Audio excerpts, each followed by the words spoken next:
Hello everybody, welcome to BrickVault. Today is another LEGO Weekly News Update. A few very large stories happened in the world of LEGO this week, one of which is a total surprise, while another one is a new theme that we all knew about but just couldn't talk about for the last couple of weeks. And like always, there's a few little extra side stories as well. Check out the description below if you want to see where I get all of my information. And before I jump into the very first story, a new design has popped up in the web store, and that is the Wind Waker Link. Recently, my brother's been messing around with some figure designs. We thought the cartoony atmosphere from the Wind Waker adventures was a great medium for LEGO. Link has a little bit of posability. He's mostly a display figure. And like always, if you wanted to buy him, you can get the instructions at our web store, www.brickvault.toys. Any and all support is always greatly appreciated. And now let's jump into the first story of the week. We're gonna start off with the Haunted House from Creator. It's technically part of the Fairgrounds sub-theme, though very much a departure from a lot of those other much more light-hearted sets. This is technically a haunted mansion, and it is very much inspired from the Disneyland Haunted Mansion because it is in fact a touring, fun, and I suppose fake haunted mansion. There is an actual drop ride similar to the ride that you can do in the Haunted Mansion at Disneyland. But honestly, it's one of those sets where your imagination can pretty much take over because the inside looks very authentic. And personally, I just like to think of it as a general haunted house on its own. You can see the price listed there at $250 coming June 1st, 3,231 pieces, 9 minifigures, and it is set up like a classic dollhouse where it actually opens up from the sides and you get a complete view. The difference being that the Creator modulars, for example, have levels that you can pull off. This one is a little bit easier to get inside of, and that's because it is technically not meant to integrate directly with that 32 by 32 base plate formula. I have no doubt that you'd be able to modify it in such a way where you could fit it into a city regardless, but the interior is awesome. I really do like that we're getting a lot more olive green. One of the primary accent colors here looks like gold, which is great. The organ is an amazing build. There's of course plenty of strange little Easter eggs, and though I don't know what that scary drop function looks like, it can actually be hooked up with a motor so the cycle can repeat. The guests go up to the top of the tower, and then once they're there, they drop. LEGO also released a designer video, which I think is definitely worth showing off. There's a few more automated, like door opening type functions too, which you can't see, I don't think, anywhere else, at least not on the website. And it is just kind of fun to see what the designers have to say about the creation that they put together. Needless to say, lots of people are pretty happy with it. I'm pretty happy with it. $250 is a lot of money, but it is a huge set with lots of figs and lots of functions. Kind of makes sense. Also very unique and most likely going to be pretty darn collectible in the future. And finally, now it is time to talk about the brand new theme that LEGO, I suppose, leaked a while ago. Everybody talked about it for like several days. Everybody saw what all these sets were. But anyways, the official embargo is up. Monkie Kid is an official theme. And from what I understand, it is based on traditional, or at least it's loosely and funly based on some traditional Chinese lore. Long ago, a Monkey King trapped the Bull King. Monkey King's good, Bull King's bad, and there's some trouble rumbling up, and Monkie Kid, many years later, gets thrown into a bunch of adventures. That's the theme in a nutshell. Definitely reminds me of the original Dragon Ball show, and there's some really interesting sets. Some of them are already up on the LEGO store. We'll go through those, and then there's also pictures of a few others, 8 in total for this first wave. Starting small, going big, the first set is White Dragon Horse Bike. The set number 80006, so that's kind of interesting. We get a new baseline for set numbers. will sell for $35, 30 euro, 259 pieces, 4 figs, and the main build is this bike. Or actually, I don't know, it's pretty equal size in terms of this barrier that's made up by the bad guys. You can see some interesting new pieces. The Monkie Kid in particular has headphones that go around his shoulders, which is kind of interesting. His staff on either end has elongated lightsaber blade pieces in gold, which is really interesting. Of course, new molds for like helmets and stuff like that, new prints for figs. And frankly, this isn't the most impressive set of the wave. In fact, it might actually be my least favorite. Let's move on to some ones that I think are really interesting. The Monkie Kid's Cloud Jet isn't the biggest one, but it kind of feels like the flagship set of this first wave.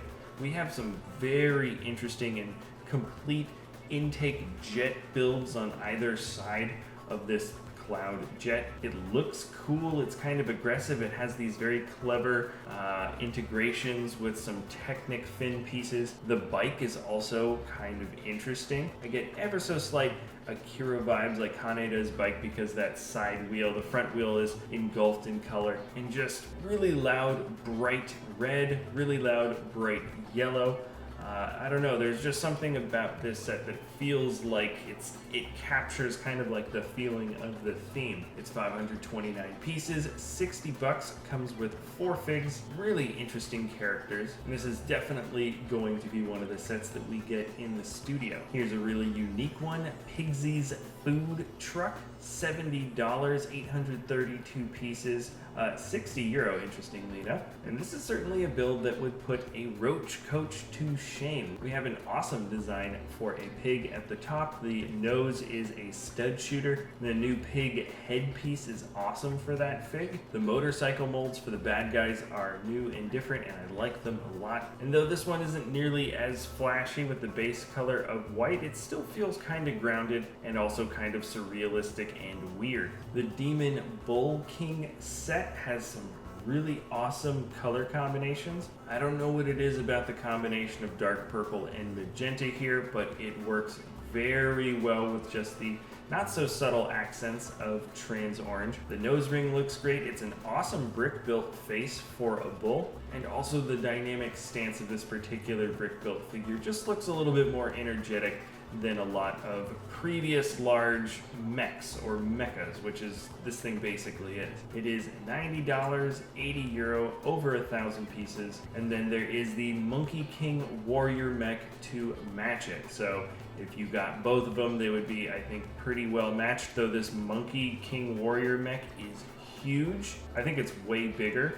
IRL, it is 1,629 pieces, will sell for 150, and once again, just like the Cloud Jet from before, just really jumping in heavy with red, gold, and just a little bit of that teal makes this an incredibly loud figure, but it is just awesome. You'll also see the Monkey King comes in here, has the little cloud that he's flying on, and I also appreciate that his weapon is just a simple staff. It's just a huge, simple staff. It looks really cool, and it feels so much more different than other themes where we would get large mechs like this before, like Ninjago. Just the build style feels different with the different cape pieces and stuff sticking off the sides, and just the whole feel. Here is Red Sun's Inferno Truck, 120 bucks. More of a bad guy themed or bad guy oriented set. In general, you'll notice that when it comes to vehicles versus bad guys, they've included a bit more landscape or neutral characters and stuff in some of the sets. This is definitely one of them. And then there's also this Iron Bull tank set, $50, 430 pieces. This really reminds me of a Nexo Knight set. Not quite as into it this time around, but you also have a guy that looks sort of like the king of all Meeseeks. Then finishing off everything, this is the biggest set of the wave, Monkey Kid's Team Secret HQ, and it's a giant tanker boat, which is an interesting choice to make for an HQ, just creatively. It's kind of funny. The cargo containers are all different colors. It's a massive build that is meant to just open up and fold out. Obviously, the hull doesn't keep water out or anything like that. Monkey Kid has a small mech, super simple build, but it actually has kind of a fun, energetic feel. There's about 1 million functions, it looks like, lots of little vehicles, and it definitely looks cool from far. It's kind of an interesting odd choice to make for a giant HQ. The color combinations are pretty great. The BrickVault figures are some of the best we've ever had. I think their quality matches that from the Lego Ninjago movie. And I'll be curious to know what you guys think about these sets in the comments below. And then moving on to Lego ideas, we're probably going to get one new set voted in for 10,000 every week from now on. This week there were two. The Mountain Windmill is here. I have a feeling it was up several months ago, and it has gotten those 10,000 votes. The designer is Han Was Yellow First, great name, and it's an interesting, somewhat different build style for a windmill. A little bit more craggly, a little bit more animated and cartoony, just for the whole layout here with the different rock bases that make up the bottom of this structure. And it's nice, it's interesting, it feels fantasy-like, and congrats to the designer for getting those 10,000 votes. From the designer Bulldozer 21 comes the Greendale Community College, based on the show Community. This is another one of those sets that similarly falls in line with a lot of those main scenes that you get from a TV show. A lot of those have been getting voted in for ideas. Community was incredibly popular, so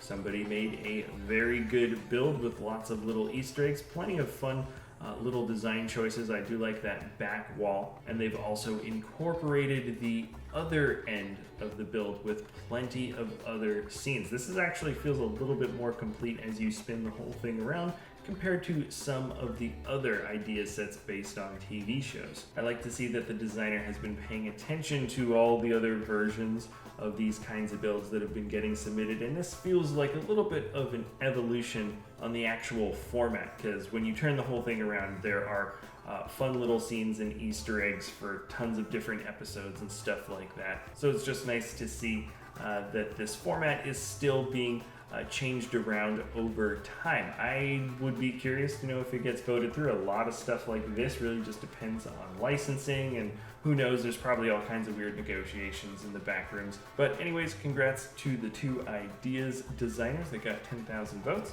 And on that same topic of ideas, there is a new building contest. You have to build a little model that is, I think, holiday themed, between 150 to 200 pieces. It will get chosen to be turned into a gift with purchase in like a year from now or something. And ideas contests in general are pretty cool. You usually get some nice sets here. The prizes here aren't quite as good, minus the fact that you get the new Pirates of Barracuda Bay set and a creator modular, but also at the end of the day, it's just 150 to 250 pieces min to max. So if you wanted to submit something holiday vacation themey, it's hopefully not going to take you all day or all week to design a little model to submit. Links to that, links to everything I'm talking about are in the description below. Check out top 10 mocks of the week for Sunday. Thank you so much for watching, everybody, and we'll see you next time at BrickVault.